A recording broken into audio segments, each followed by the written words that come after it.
All right, Black Box Radio. Listen, I'm in the box. As you can see, I'm by myself. But we never ever cancel. Never ever ever. That's not what we do. So I am here by myself because my guest can't find a signal. She came on for a minute, so she's on. She's gonna call back in. We hope she's gonna stream herself back in. But right now, she's not here. But that's okay. We could talk about Black Box Radio. Black Box Radio is a media platform illustrating Black excellence. I am Queen. I am a host here. We platform Black people, we expose Black genius, and we disseminate information from the Black community to the Black community to other communities, just to anyone. That's what we're here to do, but it's from a Black perspective.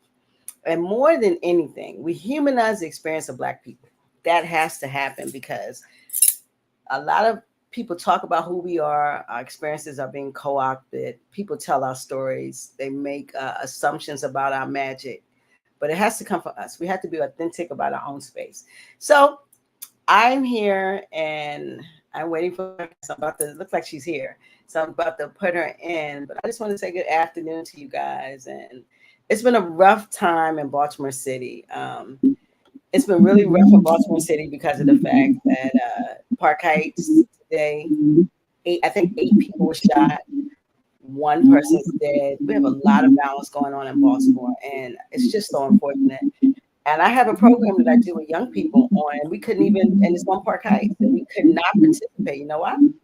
Because they're shooting in that area, and we didn't want to put them in any danger. So I, with heavy hearts today, I'm on, and it looks like Mama Gwen is with me.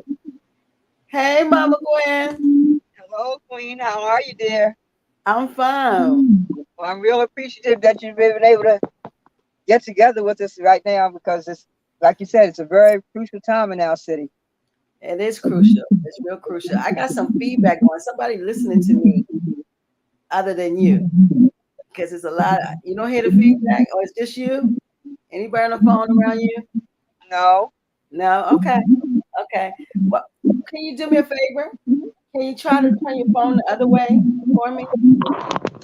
See how that works? Yeah, look at that. Working any better? Look at it. You take a look. Don't it look better? Okay. Okay, so Okay. now I So don't know where I went. move your hand.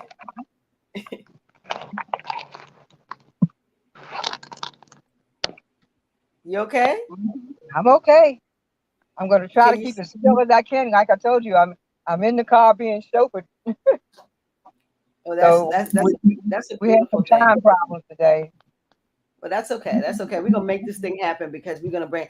But you know, it's been rough in Baltimore today, Mama Gwen. 8 shot on Park Heights. One dead. And Today? I'm hearing today. I'm hearing one is struggling for his life. He's in surgery. It's been real tough over there in Park Heights today. In Baltimore alone, when we losing with 8 people getting shot in one space, that's a problem. And it's beginning to happen on a regular basis. Every day, It's daily basis of carnage. It really is.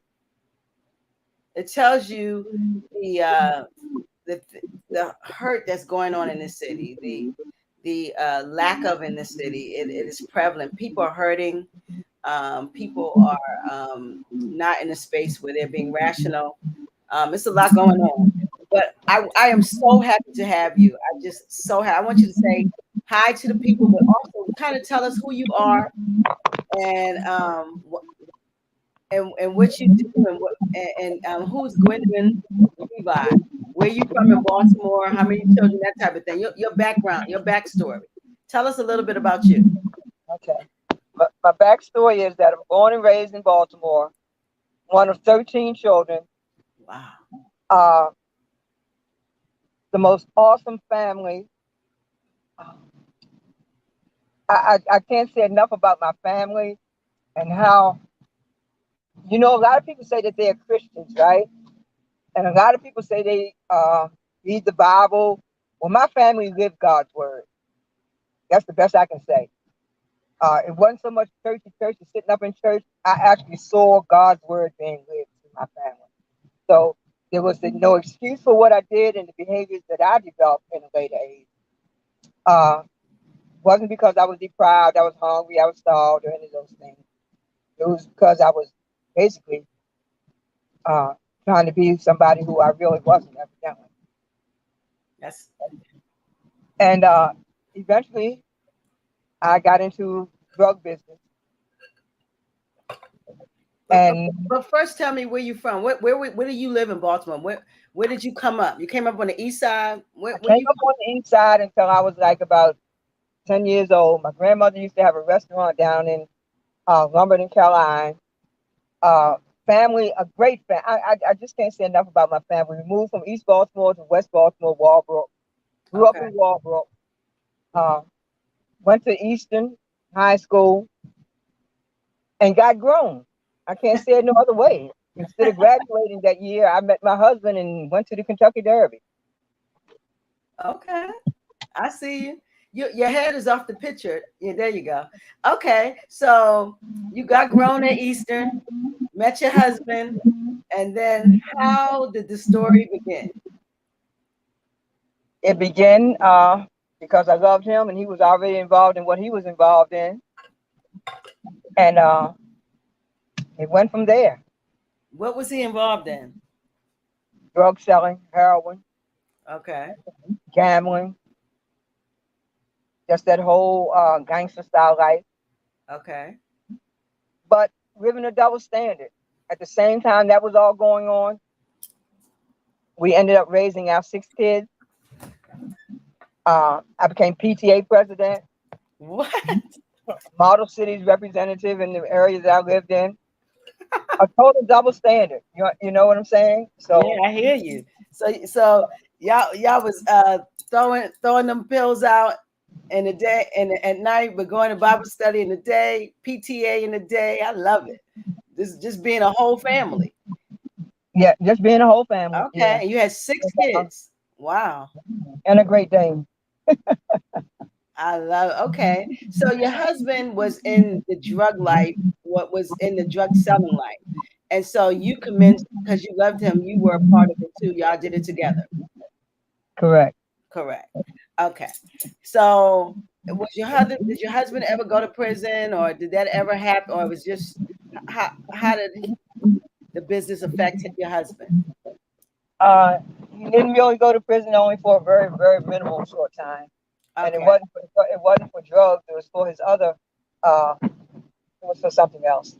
For something else. And Okay. it was a very short time, so it didn't really impact us as a family that much. I think it was less than 6 to 9 months. So Okay. it didn't really impact us as a family. And like I said, when he passed away, I think it was more that I got involved in the business. You're not looking at me.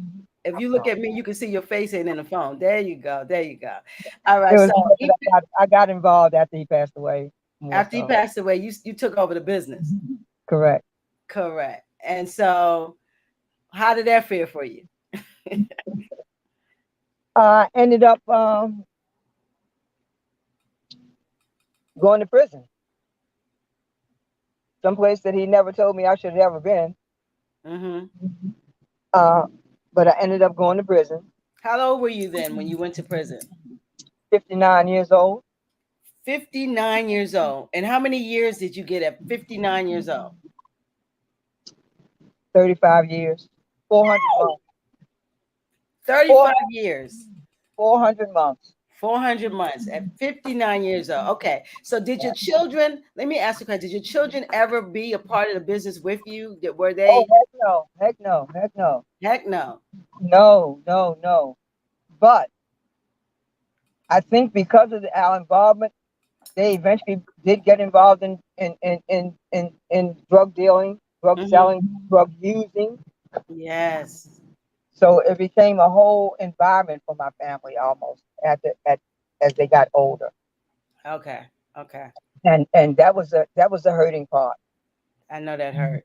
That was the hurting part, that I couldn't keep my family on the track that I had tried to put them on, and that was to keep a separate life with them. Okay. Okay. And so you went to prison at 59. Your kids are grown, right? Yes, and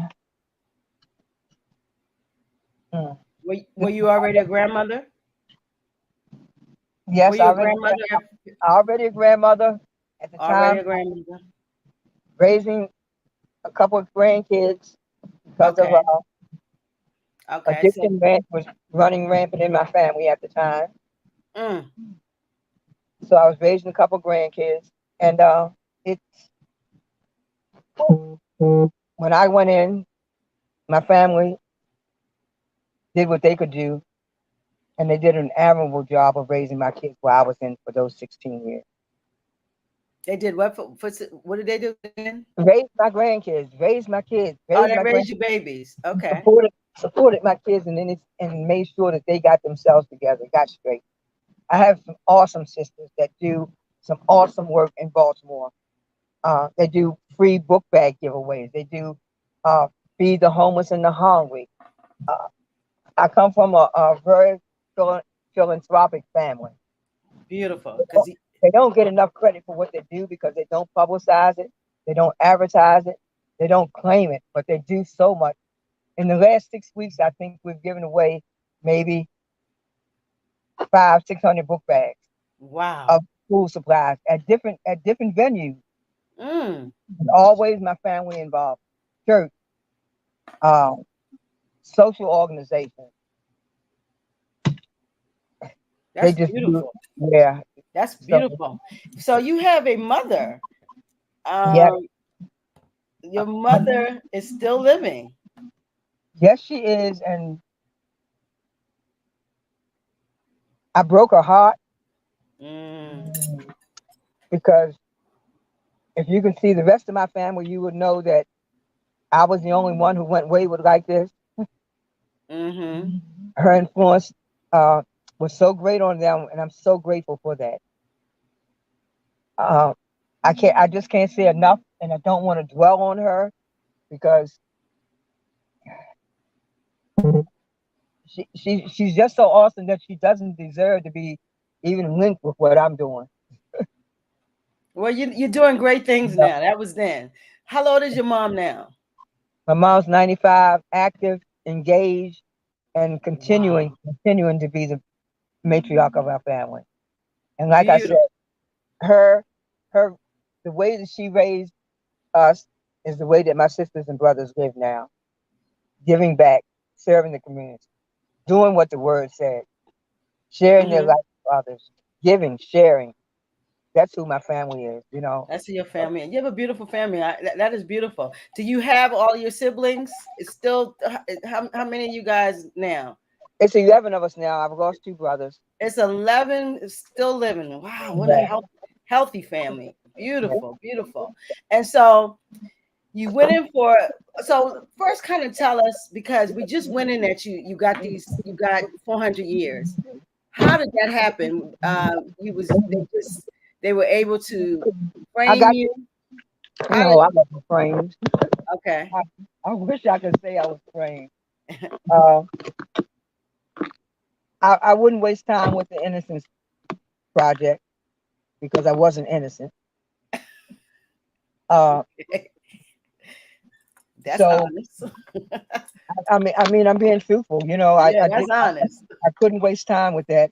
I wasn't innocent, but I can say this much: when I got sentenced, could have been the best thing that could have happened to me Wow. because it allowed me to transform my life from what it was to who I am now. Mm. Had I never gotten arrested, I probably would have ended up dead or maybe serving life. Mm-hmm. Because you have when you out there, you got to be tough. So you was a tough Yeah, lady. yeah. So it's no telling where I would have ended up. And I'm just grateful to the Lord and Savior that I said that he allowed me that opportunity. That's what I call my prison sentence was an opportunity for me. And it wasn't easy. God knows in heaven it was not easy. Um, but I knew from day one that if I had to do that much time, that I would have to become somebody different than who I was that day that I got sentenced. Mm. I Wow. knew that that's not who I wanted to be inside. I knew that I could be somebody different, somebody better. And I started from that day on to ask God to show me a different way, show me, stay with me, do not let me go. Mm-hmm. Uh, you know, I need your guidance, and so therefore I started meditating on His word, thinking about His word, and activating His word more so than anything. Doing what I saw my family do, activate the word. Yes. Yes. So as I was inside, I met some good women, and we formed some organizations. One of the organizations that I formed. Well, let me tell you, Joe. Let me start over. I got sentenced in federal court. Okay. So I Thank got so in 2004, I got sent to Danbury, Connecticut. But some things were happening in Maryland with the men's prison that they shut down. Jessup Cut, they used to call it. the cut. Yeah. Well, they shut it down for men, but they didn't want to pay for some men to go to the feds. So they did what they call a reciprocal agreement, and they sent some women to the state of Maryland in exchange for the federal men, for the state men going to the federal system. Oh, I can't see you. Let me see your face. So, Wait. Say that again. Because I'm not sure. My listeners know what that means. So they did something called a reciprocal what? a reciprocal agreement. They Okay. exchanged some women, federal women, for state men. Hmm. So the state men got to go to the federal prison, and the federal women got to come back to Maryland. In Maryland, there's only one state prison for women. That's Jessup, Maryland Correctional Institution for Women at Jessup. So I got sent there in 2006. Okay. So you went to the cut. In other words, Eventually, I started out my time in the federal in Danbury, Connecticut. and Danbury committed. Okay. Then I got transferred down here under that reciprocal agreement. I was one of the first 12. There's 12 of us who came down on the first ship to Jessup. Jessup. Okay. I Oh, so stayed there these for so the 9 first years. 12 women, they didn't have women here before? Is Yeah, they that had women, but they didn't have any federal women. they didn't have any feds? So when you got sentenced by the feds. Yes. Got it. And so with the reciprocal agreement, it allowed them to move women, trade men and women. So they brought women to the cut and moved men into the state system. Is that how it went? They moved men into the federal system, The federal system. Got it. and they took women from the federal system and put us in the state system. And put But you we were always federal inmates. We never became state inmates. We were doing our federal time in a in state prison. state prison.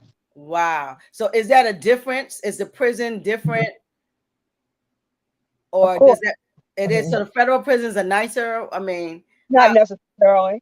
And uh, and and to be truthful, uh, not necessarily better. Maryland is fortunate with that one prison that we do have, and with all its faults. At that time, they were very permissive of programming, okay. so they were allowing programming. So we were able to, myself and some other elderly, we formed a group. We saw some shortcomings. We saw some things that were happening down at Jessup that just wasn't right. Uh, Okay. when we got, let's see, the elderly were just being housed there. The Let me see older your women face. didn't have any programming going for them. I So can't see some your of the, face, Miss Gwen. Let me see your so face. some Yeah, of the there you state go. women, some of the state women and I got together and we formed a group.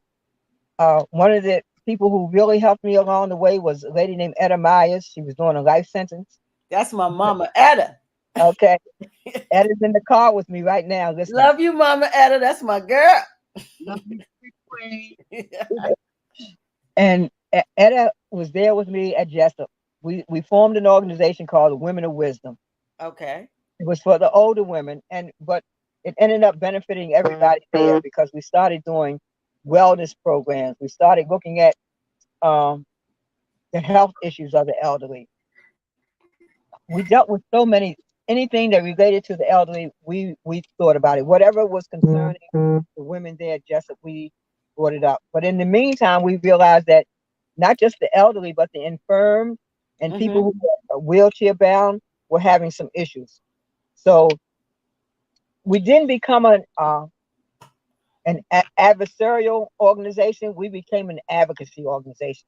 We worked alongside the institution. Okay. The warden was very, very understanding. We had a good warden. We had some very good people who worked with us, staff people who helped us organize and become a part of a working group. Excellent. So we joined with the American Disabilities Association. They came down and looked over the place and found out that there were some issues. So by the time we got finished, we had wheelchair ramps, lifts. Y'all redoing the prison. Y'all rehabbing the prison. You and Miss Anna. We were doing some stuff down there, and it continued. I mean, we had I can't even name some of the programs. Ed, are you here? We did alternative violence programs. We did. Wow. There were so many programs they had down there. Well, let me ask you a question. Why do you think that they were so open to programming in the prison and not as open to programming on the street? That's what I don't know, and how they shut those programs down, because they have been. That's no longer the case. And that's why I'm on here now talking, because that's no longer the case. I'm talking to women inside the federal system. I'm talking to women inside the state system on a daily basis.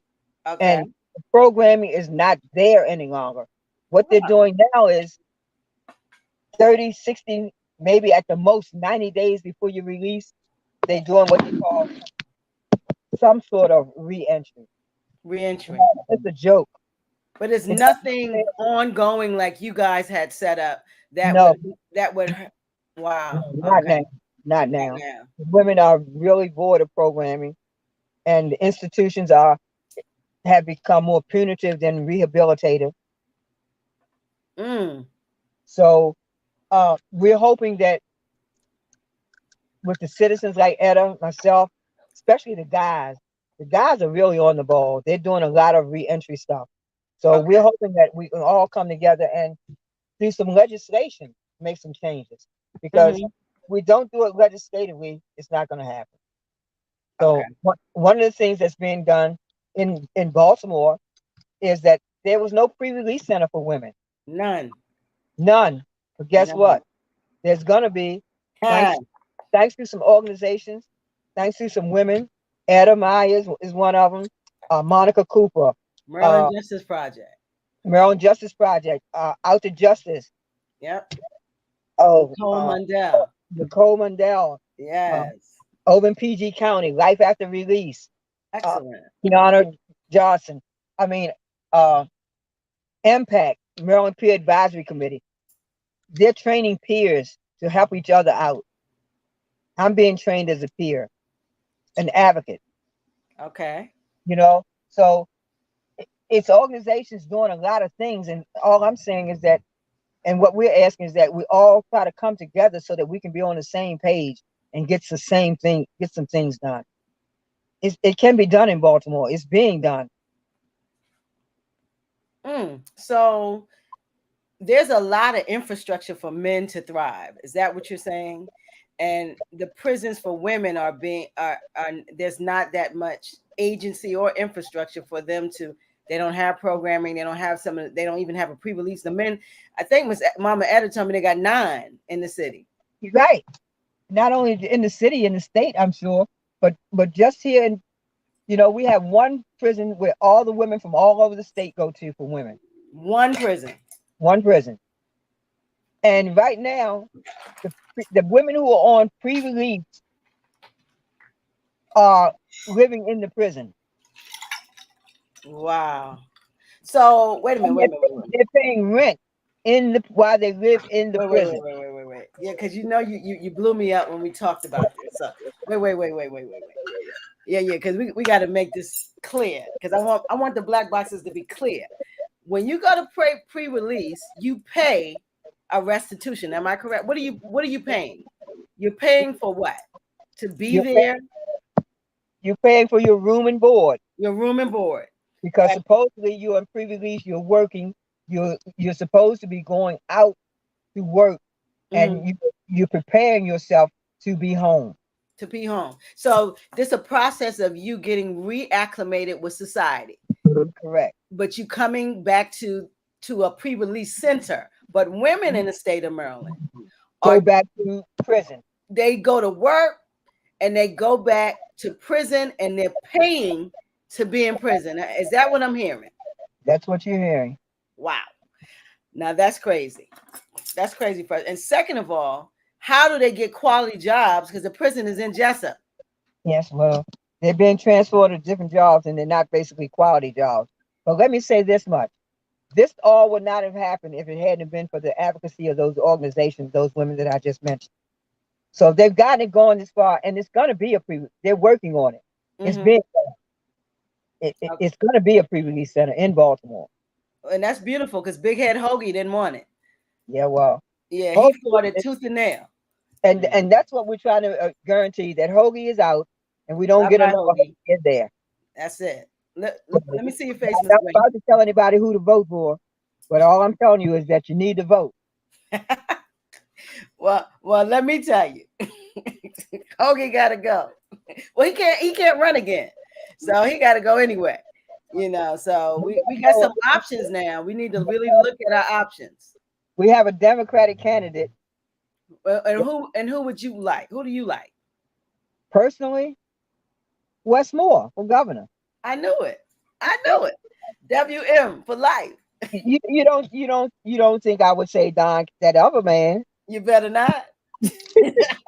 Oh, we get ready to get off air right now. You better not. Listen, I have some Republican friends who don't even want him in. Oh, wow. Okay, so Westmore is but we can't tell you who to vote for, but we want you to actually be in the process. Yes. So And all I'm saying is register. Go listen. This is one thing I have to say before we get off the air. This is what I'll come on here to say. we're not going nowhere. Okay, returning citizens in Maryland have been privileged since what, 2019, 16? We can't see you. Yeah, there we go. Since 2016 to be able to vote. So all you returning citizens who've gotten out, use your power. Use your power this election. Register to vote. You're going to hear more about voting from not just me, from all these different organizations. You're going to hear more about it. We got to use our power collectively. We could be a powerhouse. Returning citizens, formerly incarcerated, justice impacted. I don't care what you call yourself, ex-offenders, ex-felons, whatever you call yourself. Yeah. Know that you now have the power to vote. The only way even if you're in a detention center and you have not been sentenced, ask them, where is your ballot to vote? That's right. That's right. The only way you can't vote in the state of Maryland is that you're actively serving your time. Other than that, if you're released from your time, if you're in a detention center, you can vote. Transitional house. Anything. You can vote. You have the power to vote. And we're afraid of that population because that population is thick. And they can determine who's going to be governor. We can determine a lot of things in the state of Maryland, especially some of this re-entry that's not being done. Because if we had a legislative power to go down to Annapolis, OS, we can get some stuff done. We need to become a voting bloc like some of these other organizations, some of these so-called social groups. Absolutely. That's so true. But I mean, what you're saying is amazing, but you skipped all the way to where you are now. You did not tell us anything about the process, Mama Gwen. We got to go back to, we can come back. We got to go back to the process. You went in and you had 6, because you're not even supposed to be talking to me. See, I don't want that to get past the black boxes. Like, you're not supposed to be in a car, sit with Mama Etta, get ready, go get a latte. That ain't supposed to be going down for both of y'all, first of all. But God is so good that y'all are here with us. So tell us, if you had 400 months, you're not supposed to be here. What happened? So for all those 12, 14 years, I tried everything, all the different laws that came out, uh, tried to put in for post-conviction relief, Yes. tried to do everything that I could to get out, and none of it worked. Mm. In 2015, I contacted lung cancer 3 months after my daughter passed away from lung cancer. So while I was at Jessup, I contacted lung cancer, got treated at uh, University of Maryland Hospital in Gwen Series. But in that time, the warden thought that because of the good work that I had been doing there and because of my illness, that she would apply for me to get compassionate release so that with my illness being terminal, I would be able to transition and go home. Mm-hmm. Well, come to remember, I'm a federal inmate, not a state inmate. Yeah, you're federal eminent. No Yes. one doesn't even have compassionate release as we speak. Wait. So there's no compassionate release if you're in the federal system. You're going to do that time. No, if you're in the state system, there's none. It's called medical release. Medical. Ah. In the federal system, we have what you call compassionate release. Okay, so that led for me getting transferred out of Jessup back to the federal system. I got sent to a hospital, a medical center in Carswell, Texas. Now, mind you, the 9 years that I was at Jessup, my mama, my children, my grandkids, they all came to see me. They all came to support me. I got weekly visits, if not as often as they could. I got visits, so I was really engaged with my family. But lo and behold, I get sick, and they determined that I have to go back to the federal system to get my prognosis. Can't see your face. I go back to Okay. Carswell, Texas. Also, when you got sick with cancer, you could not stay in the state prison. You had to go to the federal prison, and this was all the way in Texas, away from your family, away from everyone. Correct. Okay. I get down there, and I'm about 9 days in, and guess what? What? They have a memorial service for 3 women. 2 of the women had received compassionate release. That's what I was waiting for. Okay. They had received it, and the Federal Bureau of Prison had not let them go yet. Whoa. One of the ladies was waiting for it and had died while she was waiting to receive. So they were having a memorial service. So I'm 9 days in here now, and I'm saying to myself, so you got to be terminal to receive compassionate release at that time. Mm-hmm. Honey, I go back up to my room. I prostrate myself on the floor. I talk to the God that I serve, and I say, Lord, we ain't doing this. We ain't doing this to my mama. This ain't happening. My family. I ain't going home and die. I'm asking you right now, Father, take the compassion release back, give it to somebody else. I don't care what you do with it. I will stay here. Heal me, Lord. I don't want to die. I do not want to die. Heal me. There's something I can do inside this prison. I will stay here and I will do some work for you. Wow. But heal me.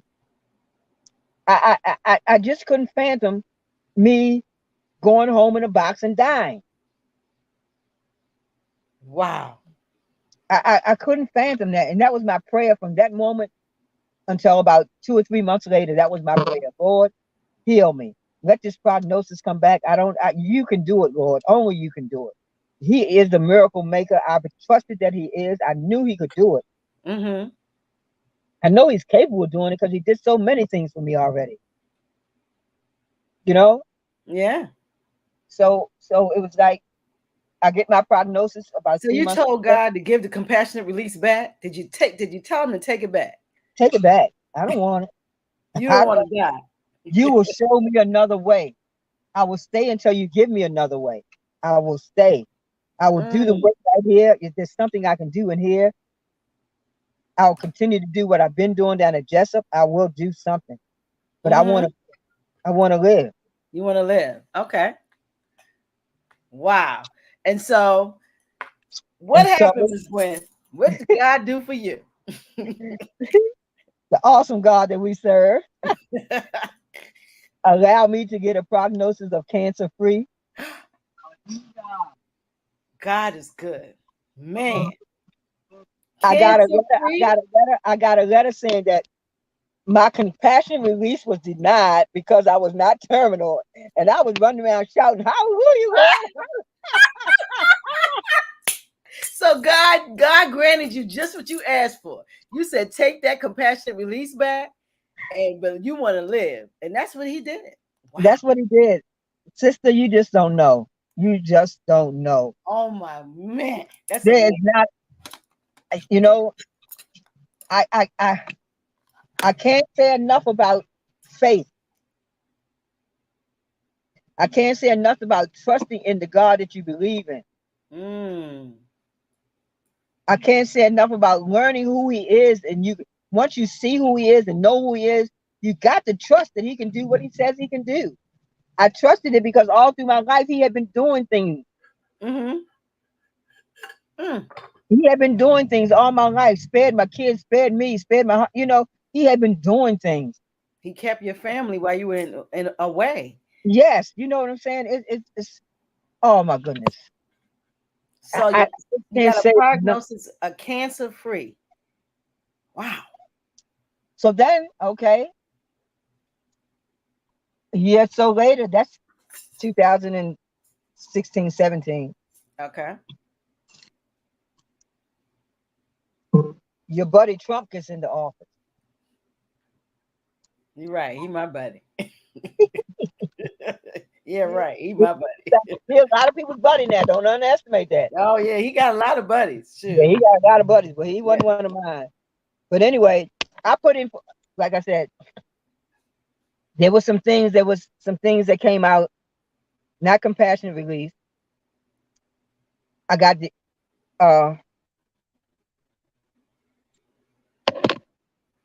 our president Obama Mm-hmm. denied me release. Okay. I put in again when Barry. Trump was in, and lo and behold, he came up with a new bill. Oh yeah, because his son-in-law father was in prison. So Yeah. they were really about. So he was about trying to figure out ways to keep his people out. Yep. And a lot of us got caught up in him keeping his A people out. lot of y'all got some of it. Yeah. I love But it. they passed some laws, they passed some laws. Obama passed some laws that helped a lot of thousands of people out. Okay. I just wasn't one of them. You just want one of them. Okay. Right. And the reentry process, like I said, didn't begin in a timely manner while you were inside, Okay. you know. So I put in for some when the pandemic started. 2020. Trump decided that he was going to put in a bill that allowed predisposed to the virus. People who had good institutional records could be vetted. They could be uh, assessed to be good candidates to be let out on home confinement, not set free, Home confinement. home confinement, which Okay. is as close to set free as you're going to get. Yeah. Yeah. But And this is because COVID was rampant in the prison system. right, because COVID was rampant in the federal system. Yes. So I got denied the first time. Hmm. I put in, I got denied. But through the diligence of a public defender and a lady out of two people out of an organization out of New York and Chicago, Mm-hmm. I got to tell you the backstory to that. Yeah, you got to tell me. Come on. My son was working for Verizon. He's in the bathroom using the restroom. He grabs a magazine, Essence magazine. He looks in this magazine and they got the 100 influential Black women. Hmm. He see two ladies in there, a lady named Brittany Barnett and my angel Cody, who are working with incarcerated people and helping them to get out. My Wow. son contacts these two ladies. Guess who becomes my advocate and my attorneys? Wow. Those two ladies. Those two ladies, along with a public defender who I will love forever. A public defender. A public defender, a federal public defender, and I'm going to mention her name. Her name's Satna Marchadani. She's the best public defender in the whole United States of America. Because when she could have gotten off my case, she didn't. Okay. When Obama signed her to me in 2014, because Obama started a thing called Clemency 2014 to try to let people out. And like I said, he let a lot of people out, thousands, but I was not one of them. Okay. But he did let a lot of people out. And this attorney stayed with me from that time on until even today. Wow. So when I got denied, these ladies told me, Miss Levi, you know the warden, write the warden. Because the warden had told me, had recommended me. Because that's what Trump said, that the Federal Bureau of Prisons, the Attorney General, William Barr at that time, could give the authority, the discretionary power to wardens to recommend people for this CARES Act. That's what it was called, CARES Act. Got it. But it had to go through the warden. Right. It was the same money that gave the people the stimulus money. Yeah, same. It was the same program, the CARES Act. It was part of that program. Got it. Okay. So I get denied. She recommends me, and the federal board denies me. Wow. These ladies tell me, Miss Levi, write back, plead your case. I wrote the warden back and said to her, in effect, because I had been involved in doing some work there at the prison at the time, so I knew her pretty well. Yes. I said to her that William Barr, the Attorney General of the United States, gave you discretionary power. But not only did he give it to you, but the God that we serve gave it to you. Oh, that's what you hit her with. I see you. So that's what you hit her with. I'm trying to. I can see you. You went to her heart. How you see me and I can't see anything? I don't know, but I see you. Yeah. So you went to her heart. There you go. Stay just like that. There you go. Well, I went to her heart. I said, the God that we both serve gave it to you. 9 days later, I got a call saying, Miss Levi, you can start packing up. Ooh. The God we serve, girl. You got to bring him into everything. Absolutely. You cannot leave him out of anything that you do. You got to bring him into everything. Into everything. So this is 16 years now that you've served. Yes. Okay. Yes. Out of your 35-year sentence. Yeah. So 2020, June 2nd, I was released from not Carswell. I had been sent by that time. I had been sent to Aliceville, Alabama. Oh, wow. So I was in Aliceville, Alabama when I got released on home confinement. Okay. Through the CARES Act, June 2nd, 2020. Wow. Through the CARES. One day before my 75th birthday. One day before you. So your birthday is June 3rd. Yes, correct. Oh my goodness. So this was the best birthday present in the history of man. So, wait a minute, but guess what? I get to the halfway house here in Baltimore, and they tell me that because I got there late, I wasn't going to be released that day. My mother and all of them was waiting for me. My sons had picked me up from the airport. I'm so happy to be home, thinking that I'm going to go and get released right then. But because I got in late, I had to stay over, and they told me that I was going to be released on my birthday. So, okay. That morning I wake up, and they tell me, well, the lady, she's on her way. When she gets here, you'll be released. The lady's supposed to be to work at 8:30. I guess she get there at 10 o'clock or something. I'm waiting to be released. 1 o'clock comes. I'm still not released. Go knock on the door. And I tell her who I am. And I ask her, so she says, well, I don't think you're going to be able to be released today, Miss Levi, because as you can see, I'm right in the middle of doing some things, and I don't think I'm going to get to you. I kind of pulled the door shut a little bit. I said, Miss, yesterday you told my mama, who's 90-some years old, that I would be home. Today is my 75th birthday. My mama has plans for me. I don't know if there anything you can do to see that I get home today so that I don't continue to be a disappointment to my mama. Oh, you hit a hard. About 3 hours later, I was going home, girl, to my mama.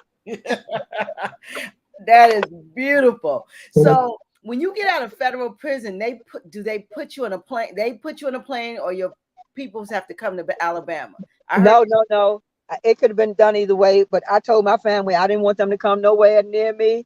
Give me time to get on that plane and get my mind together. Okay, I get it. I needed that couple of hours. I didn't need to walk out the prison and jump in their arms. I get it. So then you get out and you go in a regular flight. How did it feel, girl? Getting on that plane and know you was coming to Bmore? It was awesome. It was just awesome. I'm just like fearful of planes. It felt no fear. Really? Wow. Felt no fear. If I could show you the video of my children picking me up, we did a video. It's the most awesome thing you ever seen. Wow. When they picked me up at that airport, we did a video. The dancing and hoopla that went on. I know, because people don't get it. You're not supposed to be out. No, I'm not. And you have today, a 35-year sentence. You're leaving in 16 years. Yes, guess what? I'm supposed to be 93 when I come home. Whoa. And your mom was able to see you. I know that was a heck of a reunion. Oh, my Lord. Oh, my Lord. You talking about girl, please. It's just, I can't say enough about the support from my family. Yes. Because remind you now, I'm in a halfway house. Okay.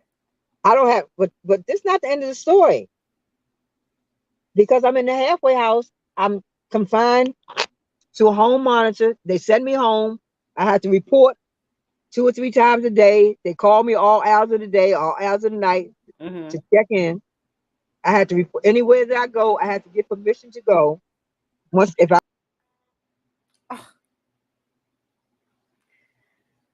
Oh no, the story was getting juicy, guys. I'm most sure. I hope she's coming back. We are listening to Gwen Levi. Miss Gwen Levi. She is a 75. Well, she might be older now, but she was 75 when she was released, so I think she's older. From federal prison after a 16-year bid, and she was scheduled for 400 months. 400 months. I can't even imagine. Just imagine somebody telling you got to be someplace for 400 months. So as she said, she's not supposed to be home till she was 93. Here she's coming back. So I'm trying to give you guys an update because I know she's back. Here she comes smiling. Yeah. I see you smiling. So keep going. So act like it didn't happen. Everything. I got to everywhere I go. I got to tell them where I'm at, where I'm going. Okay. What's happening? I have to get permission. I asked them, can I come back over there? Because I'm not computer literate. I don't know how to use all this new stuff. I don't even know how to use this telephone that they give me. You see, I still don't know. And they told me no, that I was on home confinement. So therefore, I couldn't avail myself of the classroom that they had at the Volunteers of America on Monument Street halfway house. Really? So you couldn't go there? No, I couldn't go back there. Got it. To take the computers, or use the computers or anything. The only thing I could go back there was take my urinalysis and to report. Okay. So, in talking to some people like Leah Green of Maryland Cure, some organizations that I had affiliated with when I was inside, they led me to some organizations outside. I can't say enough about Maryland Cure and Miss Leah Green and the work that she does with incarcerated people, especially the people who are down at Jessup. Her son's a lifer, and she works diligently with the men and women. Beautiful. Through her, meeting her inside, and she continued to stay with me when I got sent back to the feds. She was one of the first people I contacted when I got out. She put me in touch with some organizations that were doing some work here in Baltimore. One of them was the Maryland Justice Project, a young lady named Monica Cooper. Yeah, M. Coop. Okay, M. Coop decided to, hey, she said, well, Miss Levi, we could start a computer program. We got some people. Sure enough, she started a computer training program. And I and some other women got enlisted in it. I got approval from the halfway house. First Okay. Saturday I went. Second Saturday I went. Okay. The next week, the case manager decides to call me while I'm in class. I'm in class now. So you got your phone turned off. You're in class. But you also approved to be there by the halfway house. Am I correct? You're correct. Okay. But they couldn't contact. It's a 4-hour period that they're supposed to be always be able to contact you. Okay. I'm in class for that 4 hours that she couldn't contact me. They said that they didn't know exactly where I was, or that the monitor that I was on said that I was at a different address than the address that I gave, not knowing that the building has a front and a back entrance. There had the back entrance and I had the front entrance. Oh my goodness. So you have an ankle monitor on. Yes. They know where you are. And so They know where I am. They can see on the ankle monitor where I am. where you are. And she called and couldn't get in touch with you. So what was her next step? I was placed on escape. What? Yes. How old are you now? Say that again. When you in that class, how old are you? 76? How old you are in this class? I'm 75. You're 75. I, So I'm 70. Yeah, I'm 70. Just about, yeah, 75. 75. 70, You're still yeah. 75. So you're a 75-year-old grandmother and you're in a class that you were approved by the halfway house. They call you, you had your phone off. The reception was different because you're in a basement at a computer class, and they label you as escapee. Wow. Okay, but Miss Cooper, thank goodness for Miss Cooper, Yeah. who was at that time I couldn't drive. She was my driver. She picked me up and took me back and forth to class. Okay. So she was bringing me back from class when I turned my phone back on and found out that I had been labeled escape. We called the halfway house. We called for several hours. Couldn't get nobody returned our call. Nobody responded back to us. Okay. She, in the meantime, continued. I went home. When I finally got in touch with them, she, in the meantime, sends them calls back down to the class and gets the video of me being in class. Sends that to them. They still they don't accept none of that right away. They tell me, Miss Levi, you can't go out anywhere. You are to stay in your house until we come to pick you up. Wow. So I have to report every 2 hours. This is Saturday night. So around 10 or 11 o'clock, I figure my last call in is at 12 o'clock.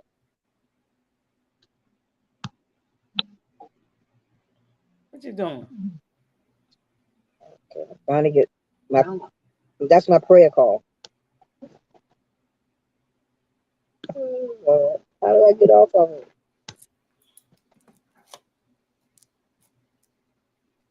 I'm gonna put you in a class with that phone. I'm going back to class. So you see that? Wait a minute.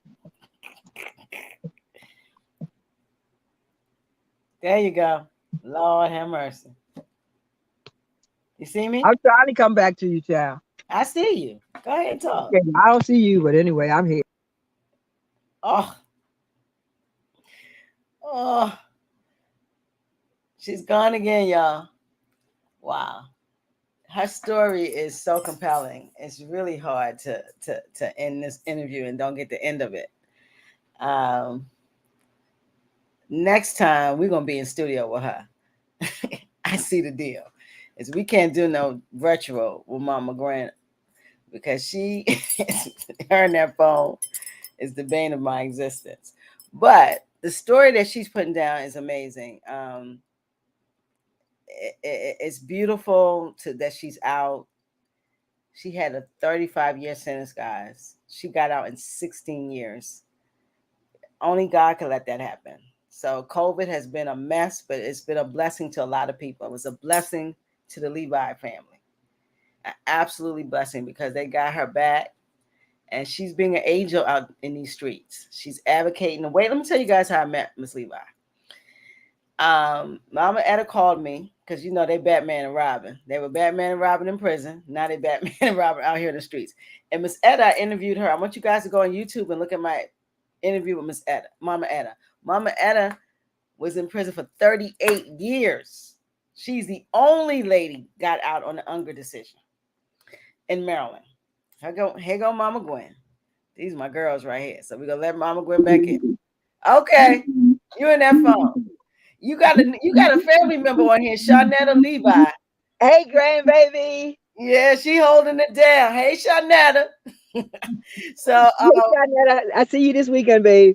Yeah, she on here. So you they tell you can't move. You got to stay in the house. You can't go nowhere. So, but that Monday morning, Monica's sending all this stuff to everybody.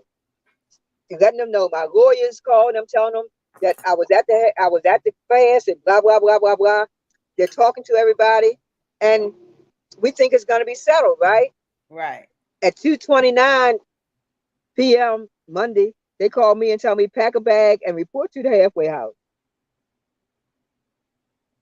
What? Huh? Yes, I'm being locked back up. My mama's not home. Nobody's home. I can't get in touch with my mom. I can't let her know what's going on. I don't have money. Wow. I don't drive. I'm taking a class for peer support. It's called peer-to-peer support. Yeah. Peer recovery support specialist. I'm taking that class for certification. And I call the people that I'm taking the class with. And I tell them that I'm not going to be able to come to class because of that. And I tell them why. And I tell them that I have to report that I don't even know how I'm going to get there. Do you know that they supplied an Uber for me to return to the halfway house? That's a beautiful thing. You got so much support, I swear. I'm telling you, the Maryland Peer Advisory Committee, Tiffany Scott, I can never give her enough. She supplied a Uber for me to turn myself in. Wow. And said that she would be there. And between Monica Cooper, her, there's an organization out of New York called the Andrea James. It's called the Etta, come on now. National Organization of Formerly Incarcerated Women and Girls. Wow. National Organization of Formerly Incarcerated Women and Girls. Okay. Her name is Andrea James. Got it. Kiana Johnson over it's a place called Life After Release in PG County. Okay. Families Against Mandatory Minimum in Washington, D.C. Wow. Impact. I just can't name Turnaround Tuesday. An organization here in Baltimore that does returning citizens.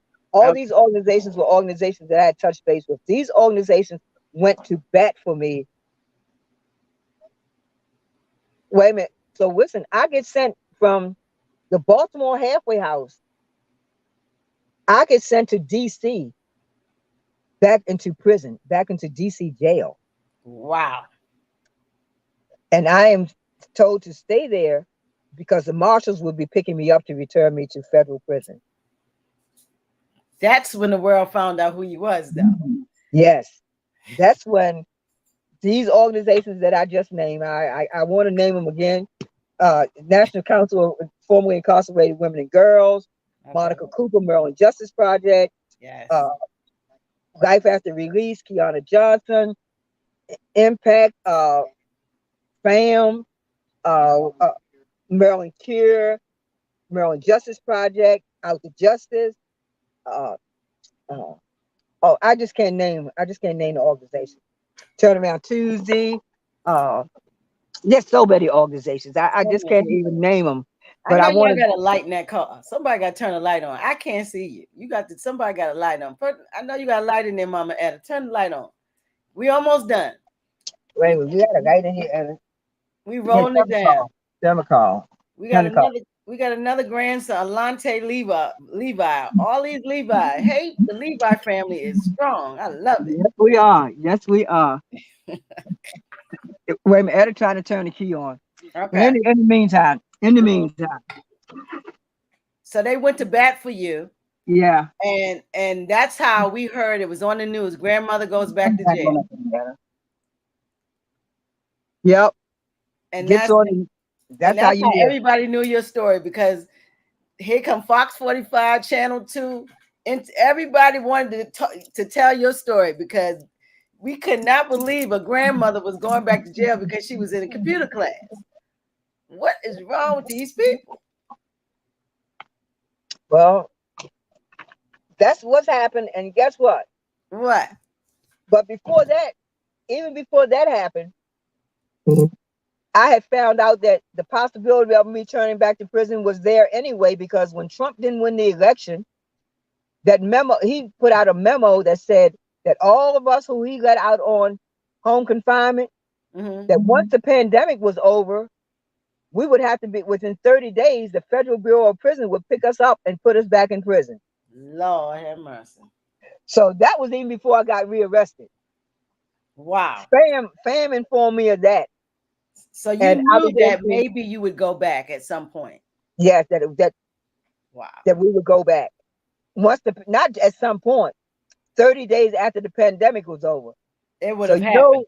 Yeah. So me and my big mouth, I get to talking to people, and people get to talking, and I get some more publicity about that, because FAM and the National Council, they're both involved now. They know that this is going on, so they're both saying, what the heck is going on? So I become a spokesperson, kind of like speaking out about that issue, and saying to them, so, okay, what are we supposed to do now? Pray the pandemic don't end so I can stay home with my family? Wow. People were getting their life together, going back to school, getting married, reclaiming their kids. Yes. It was like almost 4,000 of us who had been let out. Oh, wow. That many? Beautiful. Yeah. And none of us had been, I think at that time, only 2 or 3 had ever been returned back. And we had been out over a year and something. Okay. Beautiful. So we weren't being returned back. We were being returned back for just the same thing that I got returned back for.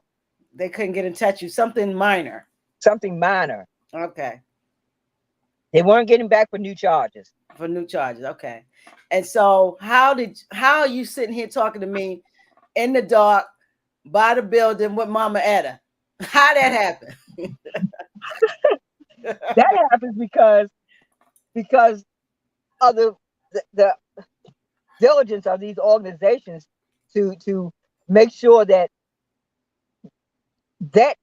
bill, that memo, we lobbied. We went to DC. We put on turkey hats for Thanksgiving. We went to DC with organizations like FAM. I went to DC with organizations like the National Council, and we spoke about the injustice that would be done if we got sent back. And lo and behold, finally,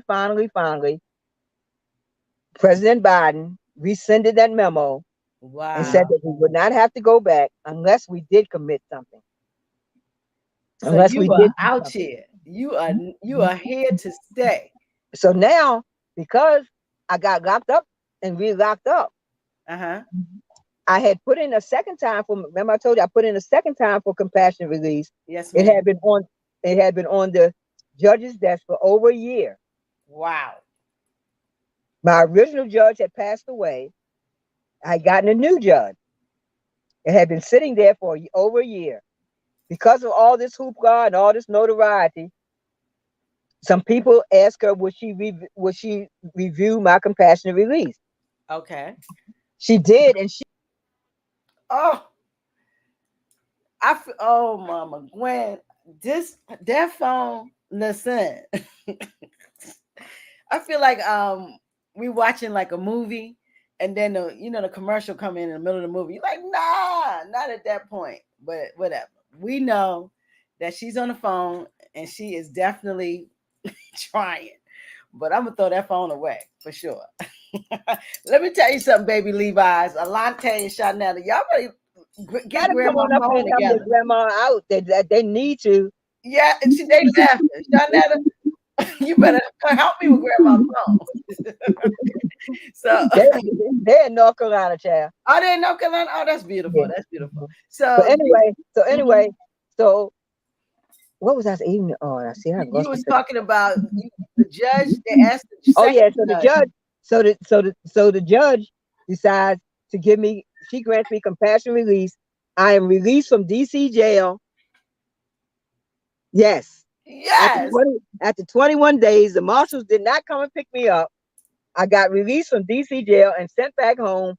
No home monitor, no home confinement.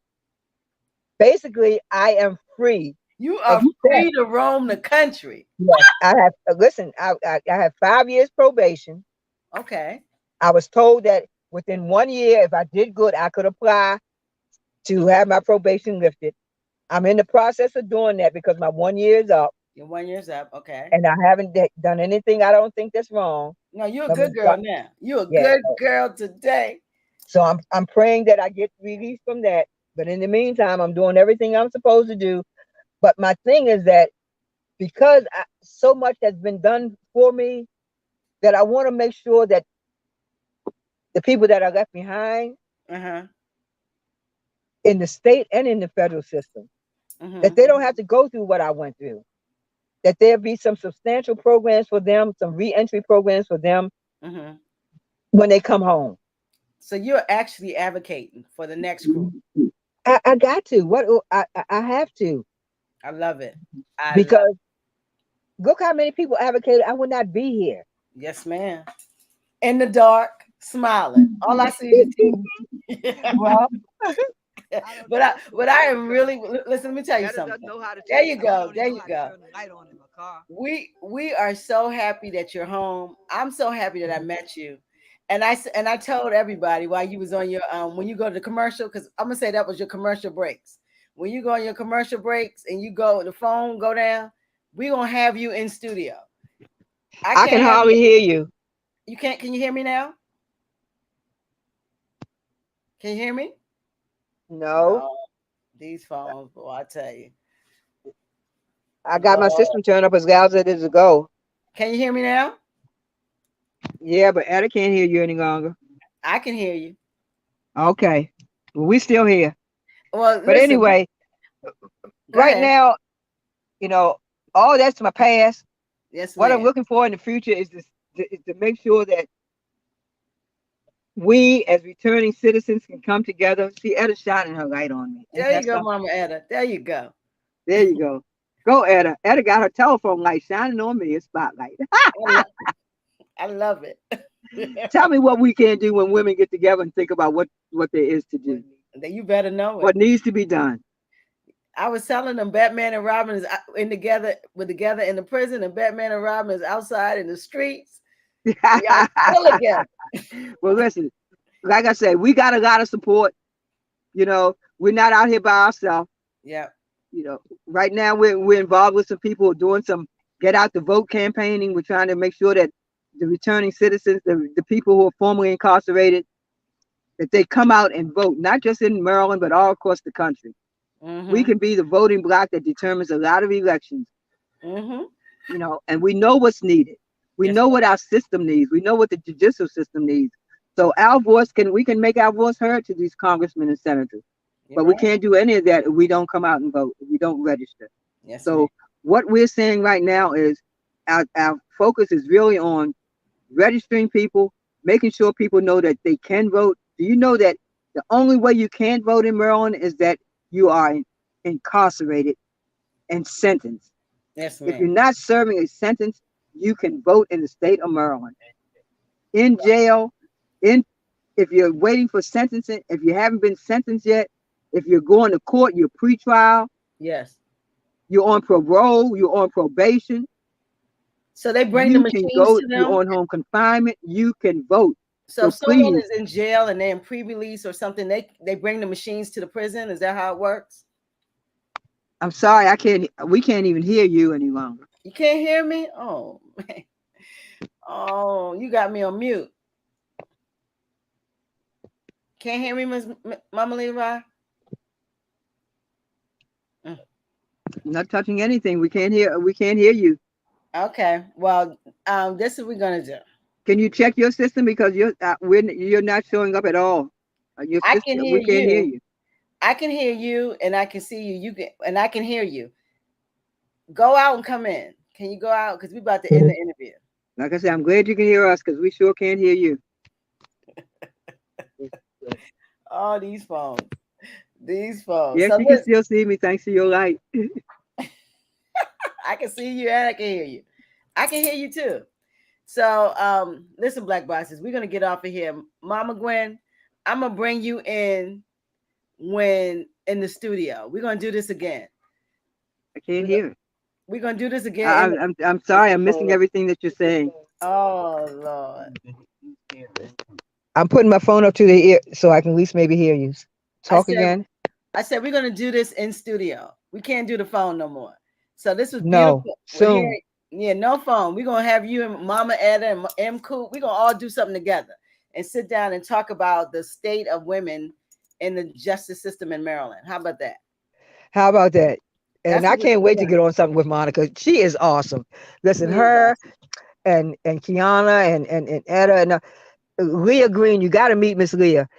These women were my mentors. I'm learning so much from them. I'm the oldest, but guess what? What? I'm learning so much.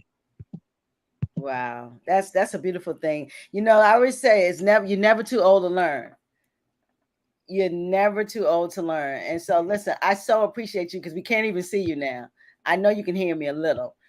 I appreciate Alante and Shawnetta. I need help. Yeah, I gotta help me with grandma. And this phone. This phone is terrible. And I'm not moving. I'm not. Look, Etta's sitting right here with me. I'm not touching anything. I got one hand. This hand right here is way over here on the window. Can you hear me now? Yes, we can hear you clearly now. I told you grandbabies, I said they gotta help me out. This can't happen again. No, we're They gonna do laughing. this thing. We're They gonna do say this they thing. got me. Thank you, Shawnetta. She got me. We're gonna do this thing live in the studio Yeah, we're next. gonna do it live in the studio. And we're gonna talk about this and really be able to communicate and everybody have a space to talk. That's what we're gonna. But listen, I want to say to you that it was such a pleasure talking to you. I am so happy you're home. I know your family is elated.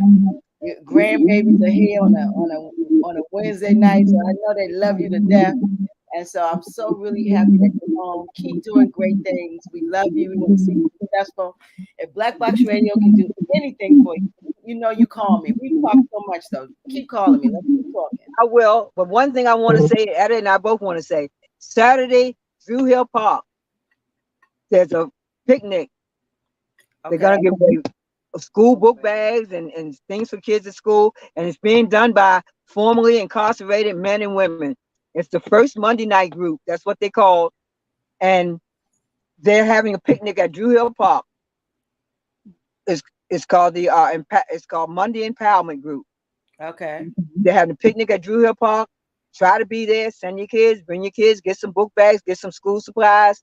But come out and support those guys and ladies because they're the ones who are returning home and they're the ones who are doing such great things. Listen, we have people now, returning citizens, working for the mayor, working in the state's attorney's office. These returning citizens are coming home and I'm going to stop saying returning citizens. I'm going to say formerly impacted people. That's right. Formerly incarcerated people. That's right. Stop me. I got to stop using that term. Yeah. Yeah. Formerly incarcerated people. They're doing good things, and you got to be able to, the public doesn't know. But you guys are doing some awesome things out there. So the ones who are not doing anything and don't think you have a vote, come out Saturday and see what you can do. That's true. That is so true. Listen, I love you both. You know, y'all my girls. And I'm definitely gonna get with you guys. Mama Etta, bless you. Mama Gwen, bless you. Keep doing great things. We thank you so much. Thank you And so much. and I'm so glad you brought your grandbabies. They rolling with you. They love their grandma. Always Shawnetta and Alante. They always have. Yeah, and that's a blessing. That's a blessing. So you be good, be blessed tonight, and I will get with y'all very soon. We're gonna talk very soon. Can I get some deuces from you? We box up and out. Can I get? That's right. Yes. Love you now. Bye bye. All Bye, right. Mama Etta. Bye bye. You too. Good night. Good night.